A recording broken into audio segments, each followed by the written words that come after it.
I say, I haven't seen you for a long time, sort of on my own individual blog. But yeah, it's me, Tales from Wales, and I'm in Wales. I'm very close to home. On my new club water, joined you start of the week, sort of 2-3 days ago. So there's a semi-media ban. They don't want me to blabber where it is, but so I'll keep that under wraps. But it's an absolutely stunning lake. I say, if you've been following me on Twitter, you would have seen the pictures of my sort of pre-baiting that I've been doing. I said I have been down 2 days before this session to get a bit of bait in. I said, done a bit of research. I said I've been down 2 or 3 days before I actually joined up. Met with the sort of manager of the lake, met with a few of the lads, and sort of learned some of the spots. And as you can see from behind me, I'm down a shallow end down here, quite weedy. Even though it looks like that weed is like a field, it's not. It's actually only just kissing the surface. It's very shallow, but it's really, really fine sort of stickweed. You can actually just reel straight through it. So I'm not fishing dangerously, but what I am fishing is fishing very cleverly and very safe as well. So I'm fishing drop off in lines that literally just nicked on the rubber, or I'm fishing very, very light leads, but yet again with just the rubber just literally just touching, just so when it hits the cast it's not going to fall off. But I mean, I've done tests, and I'll show you later if I get a second, of how just quickly they drop off. But I'm fishing very, very mobile. I've pre-baited sort of 4 or 5 swims, believe it or not, up around the lake. Marginal spots, I've put a few baits in the spots to see if fish have actually been in very, very close, and also I've baited out into open water. So speaking to the lads down here, it is fishing really, really hard, so I'm not expecting anything. I'm down on a very, very quick day session, sort of 6-7 hours before picking my little one up from school. So rods are out, got down here about 6:30, rods are out by 7. Really opportunistic fishing. Sort of the pre-baiting is going to be like my sessional fishing, because as you know, I'm very much a sessional angler. Normally sort of 48 is the shortest I'll be doing. But here, because of the fact I can pre-bait, it's not so bad. It gives me that sort of feeling that I am here for a day in advance, or 2 days in advance even. So we'll see what happens. As I said, there's been a work party recently on the lake, so a lot of the really deadly weeds been ripped up. So hopefully it's caused a lot of disturbance, caused some naturals to come out, to cause the fish to sort of get onto new spots. So we'll see what happens. I say if nothing else does occur, what I'll do is I will come back and I'll show you my rigs and how I'm fishing really safely. But also I might be moving, so I might have you from a picture from another swim soon. But until later, catch you later. Right then all, been here now half an hour, seen one fish, so it's optimistic over where I know I've been putting bait in and where one of my rigs is. And so yeah, the rigs, we're going to very quickly go through the rig. I'm using 2 sorts of rigs at the moment, so I'm going to show you both of them now and how I'm fishing them. Basically, after the linear trip, which was a bit of a bust really, to be honest, I lost 2 in the weed, absolutely gutted, but a great trip to meet the boys from Chronicle, Ricky and that lot. But yeah, really good trip, sort of an educational trip. Learned from Ethan and his mate Stuart, who is an angling tutor, and a very good one at that, may I add, how to use bags effectively at casting at sort of casting 80 odd yards. Spodding, you know, it's not my style, you know, I'm a spread baiter, sort of 60 yards, and sort of small PVA bags, sort of stocking bags, but you know, big, heavy, compact PVA bags, 4-ounce legs, banging about 80 yards, and fishing over tight areas. I learned a lot very, very quickly. And that's sort of what I've adapted now for this water, and how I'm going to take that on. So what I'm using is, you know, you've seen Ethan use it a million times, the old inline drop-off lead for a PVA bag system. I'm fishing it slightly different to him. I've been fiddling with a rig, and so he uses, it's quite similar, I will be honest, but he uses a long shank, straight shanked hook, whereas I'm using a long curved shank hook with a kicker. So you can see some pictures streaming through in a bit later on, but you know, very, very same principle. Kicker at the top to turn it, a little bit of shrink tube on the bottom bend of the hook just to flip and turn it, and then an ever faithful S2T pop up with a little bit of split shot just underneath it. So basically, as it comes through the bag, it sort of waffles to the top. I've heard it been called the cherry on the cake and all this sort of terminology. Basically, what I'm using is a ground bait. Because of the shoal of bream in here by rights is absolutely prolific, I've just gone for ground bait, just enough to, as the bag opens, it'll flatten any weed. Believe it or not, even though I say you saw the swim, It's sort of, it looks like it's absolutely chock-a-block with weed, but the actual areas of fishing are very, very silty and proper donks, and feeling down heavily. But I said all I want that to do is sort of open out and create a nice clear visual patch, because it's a yellowy ground bait inside, full of goodness as well, so it's full of attraction. There's no actual food content because it's just pure dry ground bait. But what it does do is leaves a white patch with one of them sticking right up in the middle of it. You know, it's really, really attractive. Now, say you hear all these people say about, oh, my lead fish dump off style, da da da da da. Very, very safe. This is as quick as a dump off system will ever go. Boom. So it's literally just one shake of the head and it's off. And I say you've got swivel that just sticks in the end of the lead, and then that's at the top. Bear in mind that was on a dry piece of tubing. I say everything I put into the lake, I'll lick and push that over the top. So I said sort of 3-4 inches hook length, and so things I've learned from Stu when I'm packing the bag down is you see all these people try and worm the bag all the way through. Dump it down, pull the rig up, dump it down, pull the rig up.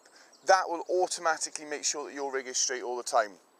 So that's the first rig I'm using, and I said it turns ridiculously quick. Yeah, again, from watching Ethan's long shank hooks, it's as soon as that weight is sort of changed from the boilie back down to the sort of hook end, it really, really pulls in tight. So that's the one that I'm using. And I said the pop-up is really, really tight to the bottom. Something I've learned on my sort of research from the lake is bottom baits seem to be doing the trick. The pop-ups don't generally do the work. So to sort of counteract that on my other rig, what I've done is I've purposely created a really high pop-up just to be different, because of if everyone is telling me that, then to me, for one rod, for the first 5-6 sessions maybe until I learn the water a little bit better, it's going to be worth taking a punt on it. So I've gone for, they call it the stiff hinge rig, but I'm not, because I've changed it and made it a supple.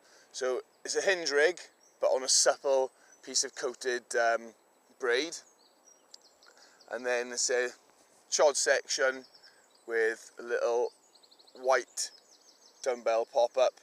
You know how all these rigs are tied, but what I purposely want to create with that is because I've fed quite a lot of boilies in sort of 2-3 meter area, because I'm fishing in gaps in the weed and embracing the weed, taking it on. What I want to do is create something that almost sticks right out of that as well. For one rod, as I said, because of the homework, I can't ignore what they sort of gaffers are telling me down here.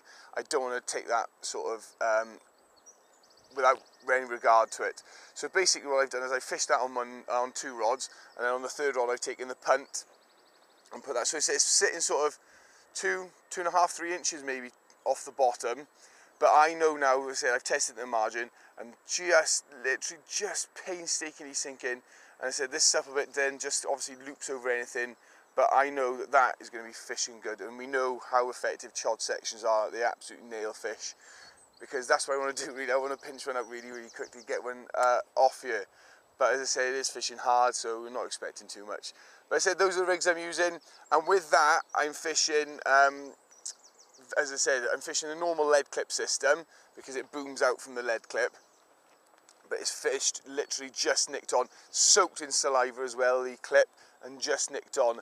So I cast it out without any hook on and reeled it through, so I know it comes back normally. But as I say, if you just pick up the rig really, really quickly, it actually pulls that lead straight off. So I know I'm fishing safe, because as I said, it's only the pads I'm worried about. And I said the weed is nothing at all. The line pulls through it, so I'm not worried about that. But it's these pads, they're penny pads as I call them, the little small ones. They've generally got a trunk hanging underneath them. So as I said, rods are out. I put a little bit of bait over the top again, just because I've been pre-baiting, and just because people have said that the boilie anglers do well on here. And I said not a lot of anglers are using lots of boilie, even though that's what they know does well. So fingers crossed, loving the lake already. It's hopefully going to become a second home for me, sort of in the Tales of Wales daytime chronicles or whatever, because I said it is going to be day sessions, because that is the ticket. It's a day ticket only, so it's sort of first light to last light. But today I'm going to go pick up the little one. So fingers crossed, see what happens in there. And if I don't have anything, I would have learned a lot. And I said just keeping an eye on the water for a couple of hours, learning to see if I can see more crashing out. But there we are. See you in a bit.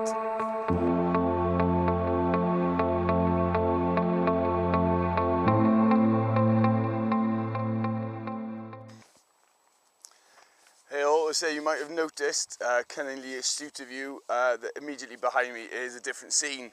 Yeah, I moved swims about 10-15 minutes ago, so I've only got about an hour left. But there was nothing happening down in the shallowy, weedy area, no fizzing, no bubbling. But I saw two fish crash the other side of the weeds, so this side have come up from the bottom, more or less up into the sort of top third of the lake really, crashing on this side of the lily pads and the weeds. So quickly gave it half an hour to see if anything happened in the weeds, to see if anything had come through, nothing. So picked up, moved around, and I said that's a beauty thing. I said that's what you're going to notice a lot in these sort of daytime delight sessions that I'm going to be doing. I'm going to be moving around. I'm going to try and, because I've been feeding a few areas, any sort of signs of fish, I'm going to move on to them. As I said, because it's going to be short sessions. I say I'm here for like 4 or 5 hours for today. Then Friday, I'm going to come down for another 2 or 3 hours. It's going to be like that, just trying to find the fish, because it's a day only's water. You've got to try and find the fish and get onto them, and hopefully they're on the fed spots. So as I said, 3 rods back out now. I'm a little bit happier with the spots, because now down in the bottom corner of the weed, I was fishing over the top of weed. It wasn't so, sort of, the line lay wasn't so good, etc, etc. And there's always that worry, if you do get a fish pick up, it could go into the weeds and you're going to be fighting it in the weeds. As I said, you can pull through them, but there's always that hope. That thought. But as I said, I don't know if you can see, lot clearer out there. I'm going to show you around where I am now very quickly. But hopefully that'll be a lot better sort of hooking potential, and hopefully instead of playing potential, because it is open water. Very, very silty. You can feel it donk, but it's really, really silty, but it drags back clear as a bell, so I'm really happy with that. I reverted now back to the combi rigs with a drop off 4 ounces, because I know that they do really well for hooking the fish. So yet again, these guys changing things up, making yourself feel more confident is sort of always good, and happy days. So the sun's come out now, so whether or not they do anything in the sun, I don't know. And I say yet again, I'm just doing my homework here, just trying to learn it all out. But yeah, hour and a half, maybe 2 hours if I'm good boy and can get down to the school quick enough. So you never know. Let's hope. Speak to you later. Hey all, welcome back. Another day back down on the new venue. It's a sort of continuation video because it's a whole week's worth of fishing. Unfortunately, as I said on the last blog, I was going to try and get down and do some pre-baiting.